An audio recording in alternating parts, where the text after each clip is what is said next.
Welcome to Lead Pods, the official leadership podcast from USMB for pastors and church leaders, where our goal is to increase our impact together. Hello, my friends, and welcome to another episode of the USMB Lead Pods. My name is Matt Ersman, and I'll be your host today for a really great episode. So I believe it is officially this week that marks the 1-year anniversary of when our lives were turned upside down with all kinds of crazy daily updates on the effects of the coronavirus, COVID-19.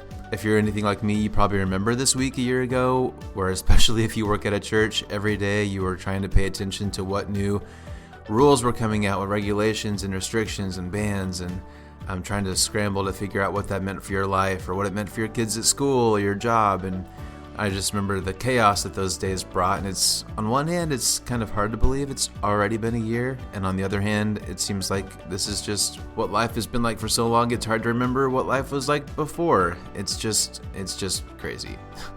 So today, as we are kind of on this 1-year anniversary, today my guest is Dr. Jules Glanzer, the president over at Tabor College, and COVID has affected him more than probably most of you listening. He had COVID, and he got a pretty bad case of it that kept him in the hospital for about a month, and he had some pretty extreme experiences with that, and so he was gracious enough to be our guest today to share with us what his experience was like. He had a pretty meaningful vision while he was in the hospital that was really meaningful to him, that kind of shifted his priorities in life a little bit, and it's just a really interesting story. So, especially as the world kind of opens back up, it's just kind of a good reminder that COVID is very, very real, and it has drastically affected a lot of people's lives. And luckily, President Glanzer came out on the other side, and he's doing really well, but it's still just really good to hear from him. So you'll hear throughout the episode, if you didn't know, I went to Sterling College, which is Tabor's main rival, and, I couldn't just completely let that go. We had to play around a little bit, so Jules and I kind of share some jabs back and forth as friendly rivals in the KCAC conference here in Kansas. So bear with me as I kind of give him some warrior jabs. But anyway, again, I think it's a really great episode. I think you're going to enjoy hearing from it. So we will take a quick break and then get right to my conversation with Tabor's president, Dr. Jules Glanzer. Tabor College is a proud sponsor of USMB Lead Podcasts. Starting this summer, Tabor is launching a Master of Education program in neuroscience and trauma. The degree is designed to help leaders such as teachers and youth workers to understand the trauma of the children and students that they are working with. The best part about the program is that it is being offered 100% online. For more information, go to tabor.edu/adult/med. All right, my friends. Well, today we are joined by Dr. President Jules Glanzer, the president of Tabor College. He has been the president over at Tabor for, I think, 14 years, and he's wrapping up his last year as the official president before he helps with some of the transition stuff. So, Jules, thank you so much for spending some time with us today. Grateful for your time. It's my pleasure to be here. So, Jules, you and I were just talking beforehand, and I, of course, went to the really great college known as Sterling College.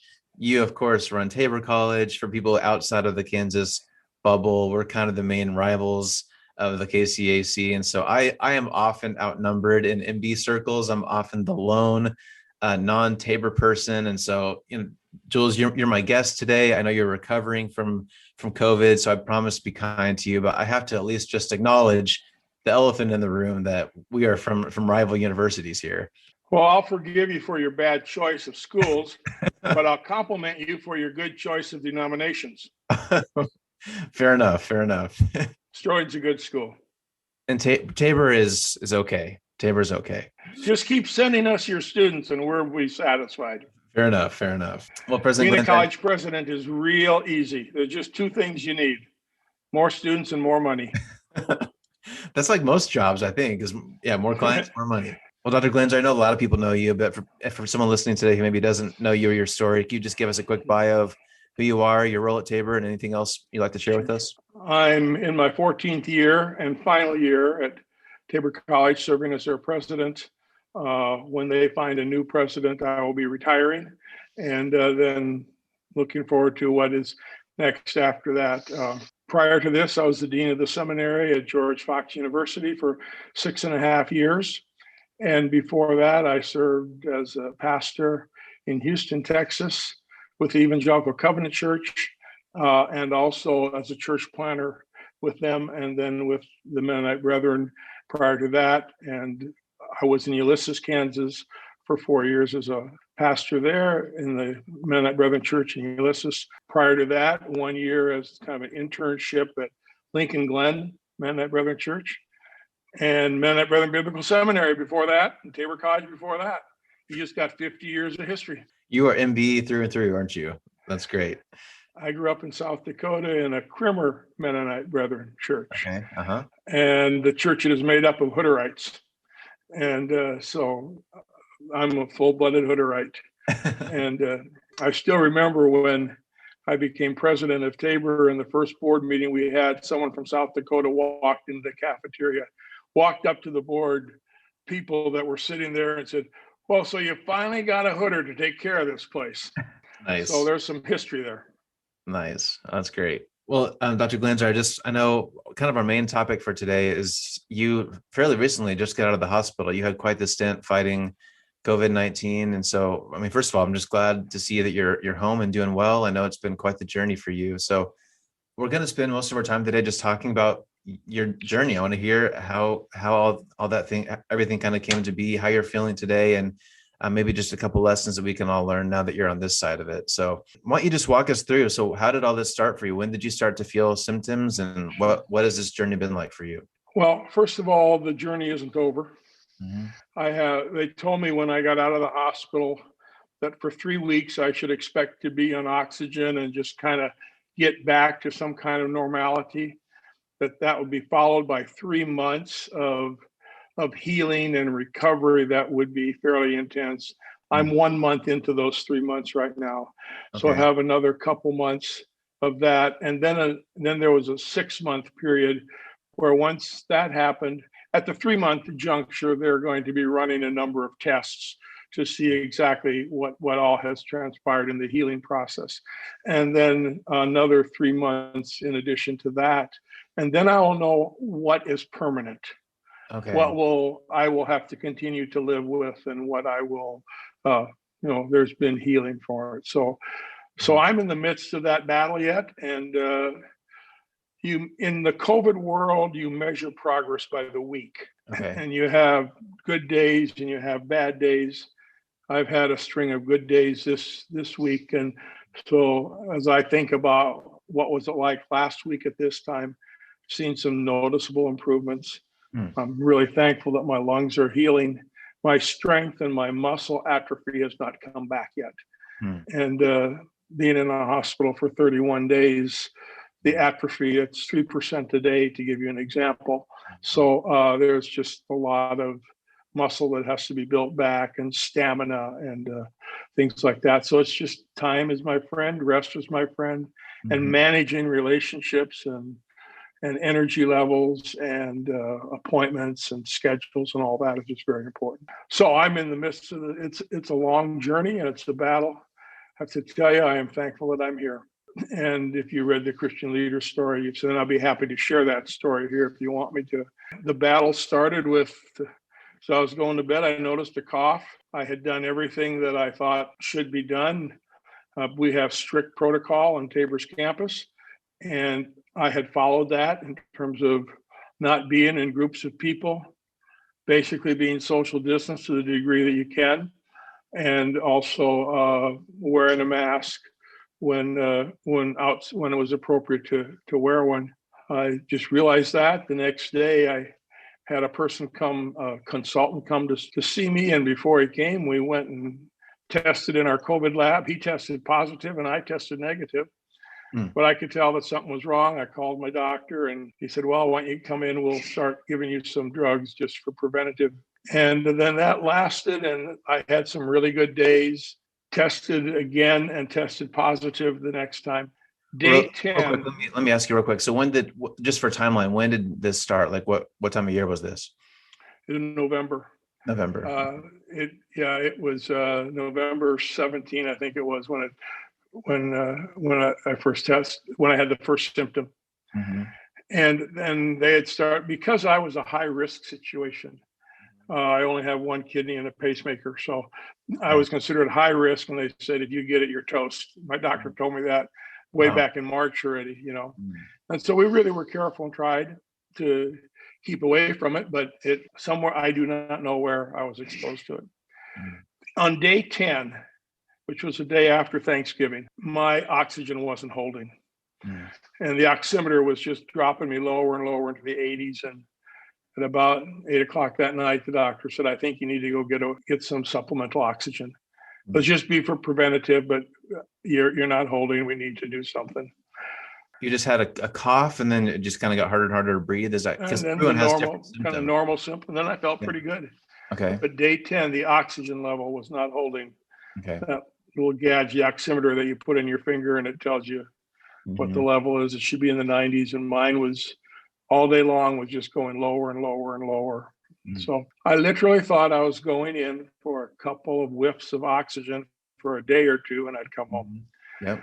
And to show that I really was thinking that, when I got out of the car, I simply reached over the console of the car and kissed my wife goodbye, and then walked around. I mean, no hugs, no embrace. It was just going to be a day. I'm going to come out the next day and it'll be fine. And when I got in there, that is when the doctor, they started hooking me up and stuff and taking all their measurements. And that's when the doctor just told me, here's what you're facing. And went from all the different levels of care all the way to a ventilator. Wow. And they said, this is what we're going to be watching for. And she just told me, I don't know if I'm going to be able to keep you off the ventilator from what I'm seeing right now. I really begged her not to, but that's what wouldn't be my choice. The Lord did spare me that, though. That's good. I never went on the ventilator, but it was that first night that I had the experience that is written about in the Christian Leader. I was laying there. They had switched me to the BiPAP, which was forcing oxygen in. Suddenly, I found myself standing in front of this huge, hundreds feet high cross, big square railroad tie, even bigger than that kind of construction. And I was just this little man in front of this huge, big cross. And I knew that there was this sense that if I stepped into the cross, that I would be on the other side. I had this sweeping sense of forgiveness and of assurance of salvation. That was kind of an interesting, like, hey, this is okay, and a sense of serenity. And I sensed that behind me was everything that I ever knew about the world. And in front of me was this cross, and just stood there. And I grabbed my phone and I texted my wife. There was this sense that my life was over here on earth. And I texted my wife and I said, the world behind me, the cross in front of me, always has been, and don't know when it will be. If I step into this cross, I will see Jesus. And then I'll ask him if I can wait at the gate for you and for the family. And I sent the text. I didn't want to bother her, but just felt like I needed to do that. And then I stood there, and there were a lot of different things that kind of a time of reflection. I realized this was the gate to heaven, that all of life ends at the cross, that what Jesus did on the cross gives the whole world meaning. Had some affirmative things about this. The cross needs to be the central thing for Tabor, and how important it is to be telling others about the cross. And there was just this flood of kind of reflective thoughts about the importance of the cross, and that it meant all of life ended at the cross. Everyone would bow at the cross. I mean, it was the gate to heaven. And suddenly there was no choice. Suddenly there was this just strong urge, like, fight, Jules, fight. So I started fighting. And the number that comes to my mind is 4 hours, but I don't know how true that is, if it was 4 or more or less. But as I think back, that's what comes to my mind. And for the next 4 hours, every breath I took was a breath to stay alive. And they were deep breath. They were pushing the oxygen in at 100% level almost into my, lungs. And it was just a continual fight. And then the next morning, they moved me up to ICU, and I was there for 17 days and then another 31, or a total 31. So whatever was left of that, or 14, it was in ICU, and then another 17. And I think it was in the hospital. And it was a life-changing experience for me. I can tell you that. I was in the process of rethinking how I was going to live the next part of my life, a pending retirement, preparing a college for a new leader, relocating to a new place. And so all of that was a part of, and this experience really helped me reset my life. And it slowed me down and prepared me for retirement, I think, in some ways. But I think as I think of how my heart was reset, I find myself wanting to just rebuild my life around kind of a series of 5 words: contentment, gratitude, simplicity, smallness, and focused. That's how I'm rebuilding and resetting my life at this point, is around those. I just don't have the desire to be in front of large groups of people anymore. That was what my life was. And so I'm actually adding a phrase to my mission statement. My mission statement is I desire to honor and trust God with my life by being a person of influence, impacting and inspiring with relevance and integrity the lives of those who will influence others. And now I want to add one person at a time. And that's where my life is heading right now. I want to be able to make decisions based on what's best for the person instead of the group. As a college president, I always have to keep what's best for the college. And sometimes that means that individuals get hurt. And I'm not interested in that anymore. No. I want to do what's best for the individual. It was a very intense personal experience with that. So that's kind of a summary of that experience and how that has impacted me in a pretty significant way. The whole idea of simplicity and smallness, that's taken on new meaning for me. And I don't know you very well, Jules. We were talking before we started recording. Do you have dreams and visions? Like, is that something that you've experienced before? Or is this a totally new experience for you? You hear about the stories about people who they had dreams where they died and they saw Jesus and then they came back like that. You kind of hear those kinds of stories every once in a while. What's been your experience? This is new to me. I am a visionary leader. And so I live in the future and kind of see, always I'm looking for what I see and imagine the future.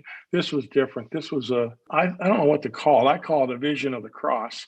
And I don't expect anybody else to have that kind of a thing.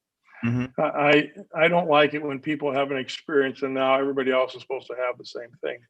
This was a highly individual thing. I have to tell you, I don't know why he decided to let me to stay. Because when I asked our doctor, how close was I to death? He said, you don't want to know. Yeah. Wow. And from my perspective, I just felt like I was one step away from seeing Jesus. I have a lot of friends that have died from COVID way back in March already. Yeah. And I do not understand why some people God chooses to keep and some not. I do not understand the sovereignty of God. But as I look at my life, he has extended my life. And so I want to serve him in humility and in quietness. Every morning now, this is the day the Lord has made. I will rejoice and be glad in it. Give thanks to the Lord for he is good. His love endures forever. And he's given me another however many days to live. But Psalm 139 says our days are all numbered. Well, my number hasn't come up yet. And I don't know why. Yeah. Because there are so many that it has with COVID. And why he chose that, except I'm going to continue to serve him in whatever way I can. The other verse in Acts where it says that, and David lived for his purpose and then was buried with his fathers. I guess my purpose isn't over yet. Yeah. Yeah. And so that's the only answers I have, and I don't know if they're good answers. And I think another outcome for me is because of the limitations that this has put on my body now, I think I find myself thinking that I will be serving more out of being than out of doing. Mm-hmm. I won't be able to serve food in a homeless shelter because my body at this point can't handle it. Yeah. But I'll have to figure out some way that I can serve from a perspective of being rather than doing. And that's another change that's happened to me here. It's an incredible story. I actually I want to come back to that because I want to kind of finish our time today with some kind of practical takeaways that we can all learn from you. But just from kind of a curiosity standpoint, what was it like in the hospital? Like we hear kind of a range of stories. Like what was it really chaotic and people running around, or just walk us through what was your actual time in the hospital like? Nurses are heroes. They work incredibly hard. Yes. They are understaffed. And in the ICU portion, they are kind of moving around like ping pong balls. Wherever there is something, and there's so much going on, wherever there is something, they have to go and rush to it. I also found that many of them are people of faith. Yeah. And they see themselves as creating the environment for God to heal. I experienced that in a lot of places. One of the things that did quite often is I just asked if I could pray for them and thank God for them, because, man, they're putting their lives on the line. Yeah. That kind of an experience watching them. I tried to do as much for myself as I could. And so that they didn't have to, always be doing, because there were others that were in much worse shape than I was. They are truly heroes. Yeah, I agree 100%. You mentioned you walk in the hospital, you think you're going to be there for a day or two, possibly, but then so we have that part, and then we have the really amazing story about the cross. Like, was there a part where your health kind of turned and you started to really wrestle with, okay, like maybe I may not make it out of here? Like, did you have some of those thoughts? Like, what kind of happened in the middle there? Whenever I had a bad day, that was always front and center. That, well, now the time is coming. Yeah. And now the purpose is completed. That was there on a regular basis. There were a couple of situations where my lungs weren't working at all, and they were turning the oxygen up instead of down. And there were, on two different occasions, I would text out, tell people to pray. And we had thousands of people praying, literally around the world, praying. And I remember one particular time, it was just really bad. And they were kind of seeming like they didn't know what to do next. And all of a sudden at 8:25, it snapped. Wow. I mean, just like that, there was a turn. And I text back to where I said, the effective prayer of a righteous man availeth much. Somebody just really prayed and got hurt. Who's that? Yeah. And on two occasions, there was that where it was heading in the wrong direction, and boom, it just churned. And I looked at the clock and I could tell somebody had gotten through to God. Yeah. That's how it felt anyway. And so there were two occasions where that happened. One in ICU and one after ICU. You've already mentioned this, but I understand you've had some feelings like this, and I've had situations like this in my life where you kind of wrestle with, why me, right? Like a lot, like you mentioned earlier, a lot of people pray for sick people all the time, and things don't turn out that way. And I know, clearly God just has more in store for you to do, but can you talk a little bit about those kind of questions and wrestlings that you were feeling? I mean, it's a miracle that you're still here. And like you said, it's probably because of people lifting you up in prayer, but that is just a tricky theological thing to wrestle with. I don't feel guilt about it. For me, it is all about the sovereignty of God. And I just admit I do not understand the sovereignty of God. I've always felt like all of us are here to participate with what God is doing in the world. I've never liked using the phrase, God uses me, or God uses you.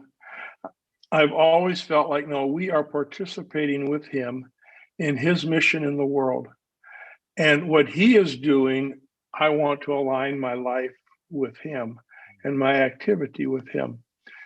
And so when I think of the sovereignty of God, my aligning with his mission and being a part of what he's doing in the world is part of his plan and part of what he's doing.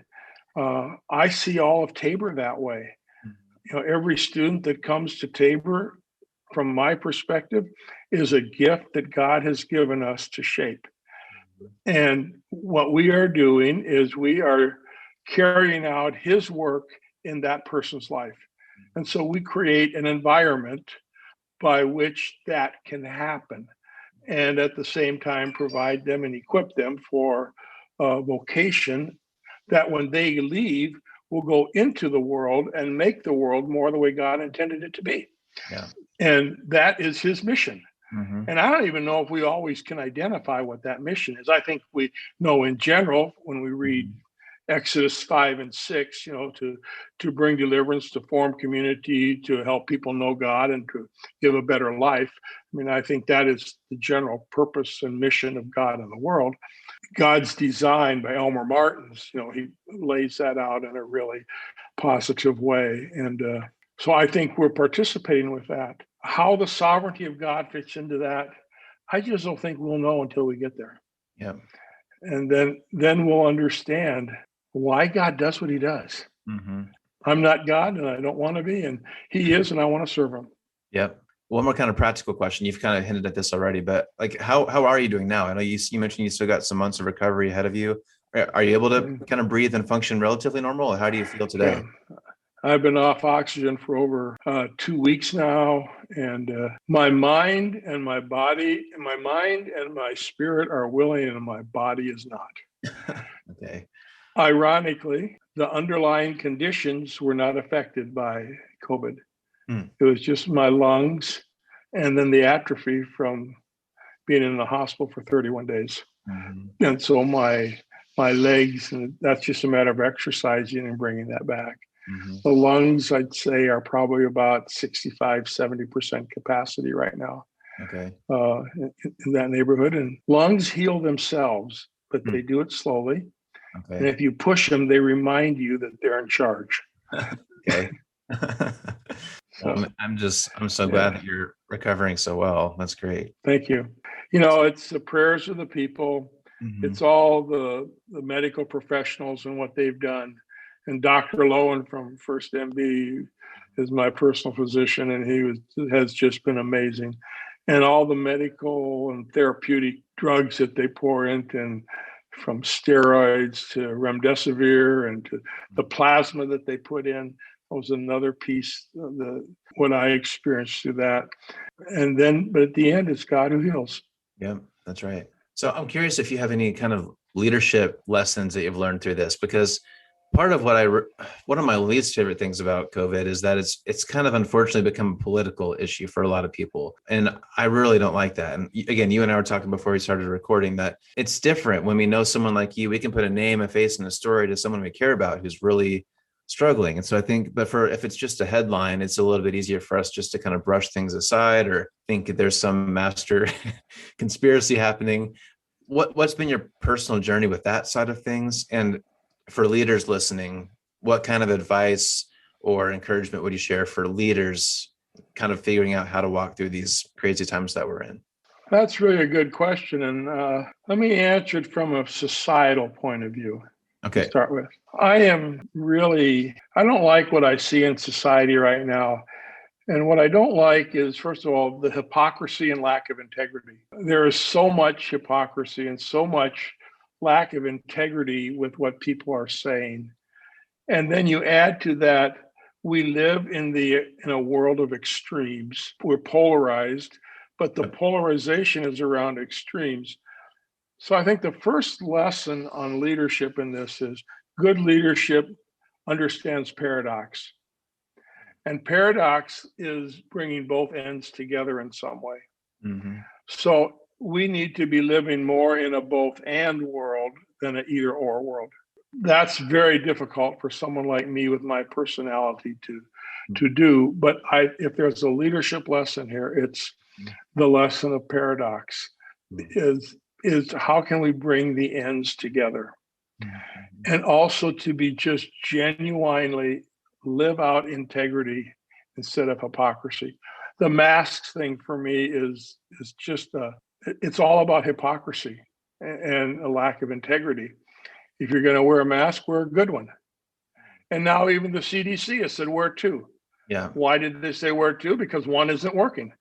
Yeah. So both sides were right. And so the lesson from that is practice integrity. Mhm. So paradox and integrity are two.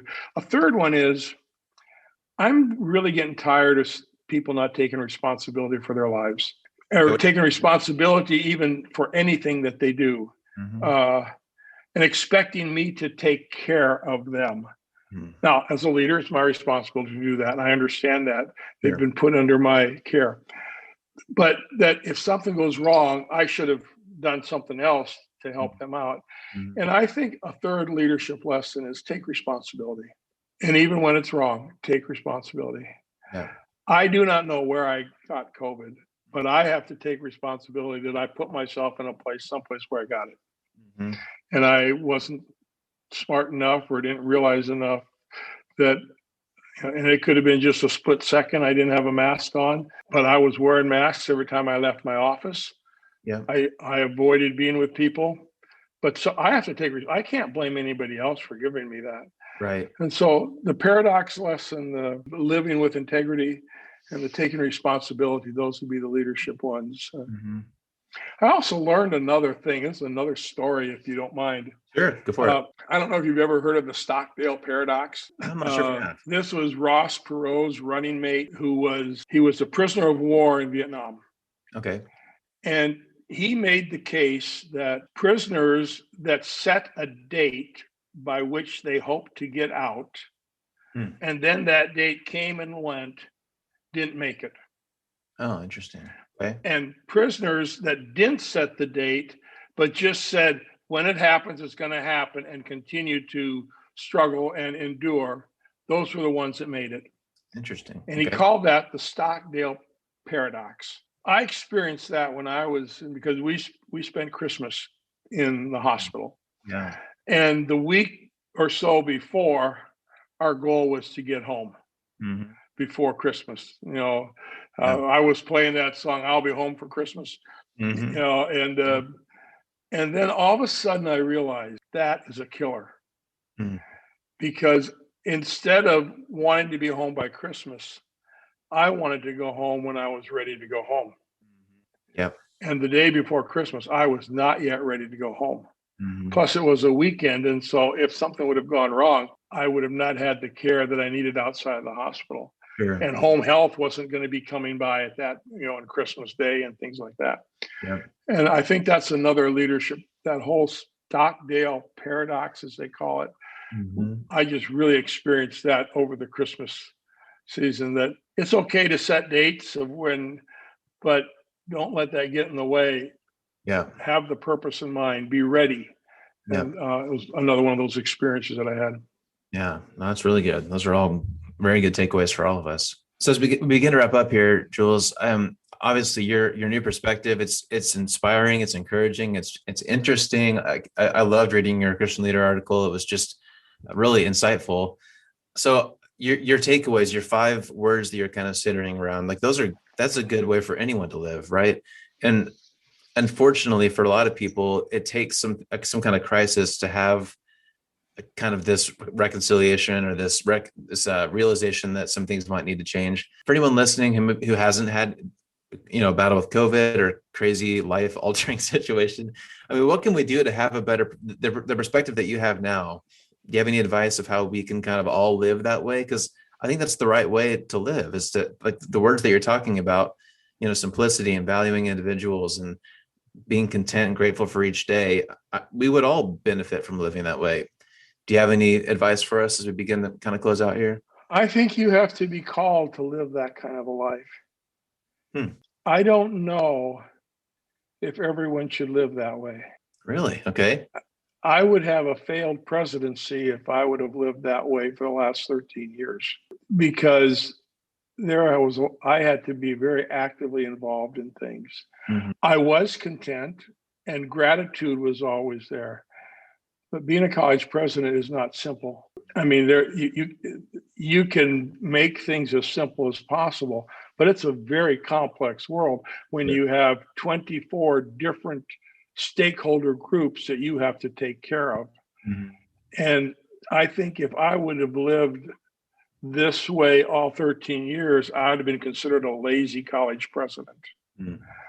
Or maybe I'm missing something here, but I think all of us are called to certain kinds of lifestyles.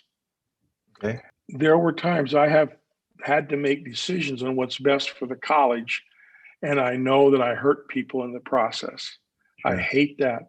I mean, it grieves me when I have to do that.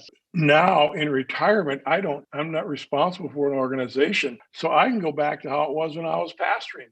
The individual was important. I think it's a good way to live, but I don't know if it is needed for everybody. It's kind of like the sovereignty of God. I think all of us need to learn how to listen to the voice of one, learn how to see the world the way God sees it, learn from that, then do what he's called us to do, and always do it in love. I think that's the model that I think has a lot of different options for how people live that out. Listen, see, learn, do, and love. Those words is how I want to live my life. Yeah. And the situation dictates then how that is. That's how I understand it. And maybe it's seasonal too. I mean, maybe, you couldn't have this simplicity when you're president, but maybe, some of that might be seasonal too. So yeah, that's really good. Oh, without question. Seasonal or even situational, as you work with youth. And I know you do more than, but I know you're a part of kind of the youth culture at First MB. Just think if you told them the most important thing for them was to be content. Right. That's a little bit different than when you're 68 years old. Yeah. The word has different meaning. Sure. Yeah, it does. Well, Jules, again, I just want to say I'm so glad that you're doing well and recovering. So thank you again for, especially with low oxygen and low lungs, for taking some time to speak with us for this long and to share your story with us. It is really encouraging and inspiring. So I'm really grateful. It's been my pleasure to be a part of this. Thank you very much, Matt. And, it pains me just a little bit, but, I might like Tabor just a little bit more, just a little bit. I'm still proud of my Sterling College, but Tabor might have edged up just a little bit after today. So congratulations. One step at a time. Have you visited the USMB website lately? At www.usmb.org, you'll find information about upcoming events, a complete list of MB churches across the U.S., information about lead coaching, lead one, lead cohorts, and lead pods, Mennonite Brethren history, and a resource library with recommended books, articles, and videos, including recordings of all USMB-sponsored webinars. Visit www.usmb.org for your connection to everything MB. Well, once again, many thanks to Jules Glanzer for spending some time with us today, and I was just really encouraged to hear his story. And, for those of us who haven't had COVID, or at least to the extent that he did, it was just really interesting for me to hear about his experience. So I hope you enjoyed that as well. And once again, we're, of course, very glad that he is recovering and doing well. So, Dr. Glanzer, if you're listening, keep resting up, and we'll look forward to following along with your recovery journey. Dr. Glanzer did mention that he had an article in the most recent issue of Christian Leader where he talked about that cross vision in a little bit more detail. So if you didn't check that out, I do encourage you to check out that article in the most recent issue. If you didn't get a print copy, it's also on the website. So if you go to the Christian Leader website and look for it, I'm sure you'll find it. And hey, I don't know when you're listening to this. Where I live, it's about spring break time. So many of you might be getting some time off this next couple of weeks. And so I hope you enjoy that time with families, or just rest, or hopefully spending some time outside. As always, I'm very grateful for you listening today, so thank you for spending some time with us. And again, we'd love your help to spread the word, so if you could share this episode around, or shoot a link to somebody, or even just tell some of your friends about it, we would love your help to help spread the word so more and more people can check out our show. All right, well, hey, have a great rest of your week. We'll look forward to seeing you again in 2 weeks for the next episode. And in the meantime, have a great week, and I had to do this. Go Sterling. Thanks for listening to Lead Pods. Make sure you don't miss an episode by subscribing to our show wherever you're listening today. Learn more by visiting usmb.org, and be sure to follow us on Facebook, Instagram, and Twitter. We'll see you next time as we learn more practical tools to increase our impact together.